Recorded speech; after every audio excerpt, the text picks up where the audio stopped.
my story's not a terribly original one, I'm afraid. I was raped when I was in college. It was broad daylight and we'd been partying at the end I've of been the festival. expecting you.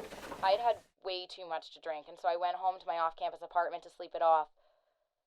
It was the middle of the day, maybe 4 o'clock. I'd like to say I remember locking the apartment door behind me, but my roommates and I didn't carry our keys. I think I fastened the flimsy door handle lock to my bedroom before I passed out. But next thing I knew, I woke up on my back with him on top of me, raping me. I screamed and yelled for help. His eyes bugged out, jumped off. No, please, Grandma, I'd like to listen. Tugging up his pants. My windows were open. I remember seeing the guys from the neighborhood fraternity out on the street tossing a frisbee when I came home, yet none of them came to help me. They must have heard me. Chances are they were as drunk as I was. The next time was a couple weeks later. My roommates and I were celebrating their upcoming graduation with a bunch of their friends. At the end, I ushered everyone down the long hall and out the front door. As I closed the door, there he was, hiding behind it.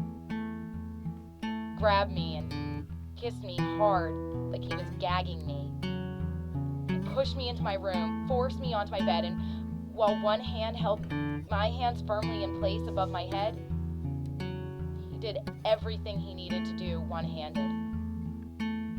I was just too drunk to fight back. He was too muscly for me to even stand a chance anyway. The worst part was, I became pregnant. I just couldn't seem to tell anyone what had happened. I almost did on a couple of occasions, but as time went on, silence became easier. A friend of mine arranged a trip to a clinic so I could have an abortion. I'd been raped. I was just a junior in college. I had no means to take care of... I couldn't even pay for it.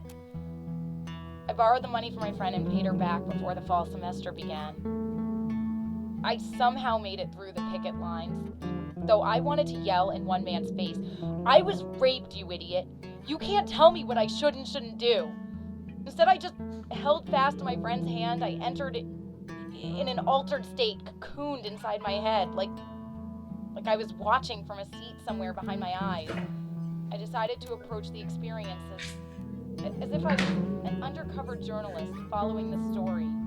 My tactic would have worked, too, if it wasn't for the physician who, just before backfired, raped, or whatever it is they do, said, "Oh, look, we have Grandma, twins." would you like some lemonade? He hadn't No, said it. it's all right. I was doing real.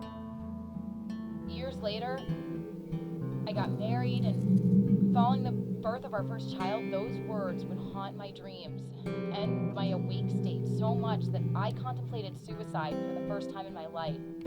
It wasn't even until after the birth of my second child that I learned that what I'd experienced wasn't normal postpartum depression. So I was encouraged to get the counseling help I needed. I learned I was suffering a post-traumatic stress disorder.